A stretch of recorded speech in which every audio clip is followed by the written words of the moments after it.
అటు సీఎం ఇటు మంత్రివర్గం వీళ్ళంతా కలిస్తేనే ప్రభుత్వం. ముఖ్యమైన నిర్ణయాలు ఏం చేయాలన్నా గా పవర్ సీఎం తర్వాత మంత్రులకే ఉండేది. అన్ని పనులు ముఖ్యమంత్రి ఒక్కడే సగబెట్టలేడు కాబట్టి మంత్రులకు మనిషికో శాఖ అప్పచెప్తారన్నట్టు. మొన్ననే ముగ్గురిని కొత్తగా మంత్రివర్గంలోకి తీసుకున్నారు. ఇక ఎవరికి ఏ శాఖ ఇయ్యాలని బాగా ఆలోచన చేసి గిట్లా డిసైడ్ చేసిండ్రబ్బా. ప్రచారమైనట్టు ఏ మంత్రి శాఖను తీసుకోకుండా తన కాడున్న శాఖలనే కొత్త మంత్రులకు వంచిండు ముఖ్యమంత్రి రేవంత్ రెడ్డి సారు. వివేక్ వెంకటస్వామి సార్ కు కార్మిక, ఉపాధి, ఫ్యాక్టరీలు, మైనింగ్ శాఖలు ఒప్పచెప్తే లక్ష్మణ్ సార్ కు ఎస్సీ ఎస్టీ మైనార్టీ శాఖలు, శ్రీహరి సార్ కు పశు సంవర్ధక, చేపలు, ఆటల శాఖలు ఇచ్చిండ్రు. మంచి ముహూర్తం చూసుకొని సచివాలయానికి వచ్చి ఎవరి జిమ్మెదారాలు తీసుకుంటారట.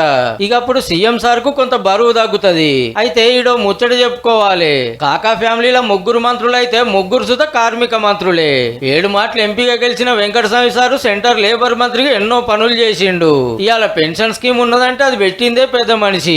అప్పట్లో సింగరేణి ఆగములుంటే ఎన్టీపీస్ తో మాట్లాడి 450 కోట్ల రూపాయల లోన్లు ఇప్పించి 1,20,000 మంది కార్మికుల కొలువులు పోకుండా కాపాడుడే కాదు 17,000 మంది కార్మికులకు ఇళ్ల పట్టాలు సుతిప్పించిండు.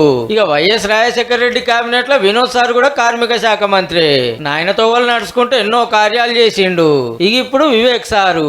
ఇప్పుడు రామగుండంలో ఎరువుల ఫ్యాక్టరీ నడుస్తుందంటే 1000 మందికి బతుకు తెరువు దొరుకుతుందంటే దానికి కారణం తండ్రి కొడుకులే. మరి అప్పట్లో ఫ్యాక్టరీని మూసేస్తే లేలే తెరవాల్సిందే అని ప్రధాని మన్మోహన్ సింగ్ సార్ ను కాకా ఒప్పిస్తే అటెన్క ఎంపీగా వివేక్ సార్ 10,000 కోట్ల పాత లోన్లు మాఫీ చేపించి తొవ్వ సాగు చేస్తే మోడీ సార్ వచ్చినాక ఓపెన్ అయింది. సింగరేణి కార్మికుల తిప్పలు తీర్చుకుంటూ ఆళ్లకు దగ్గరైండు.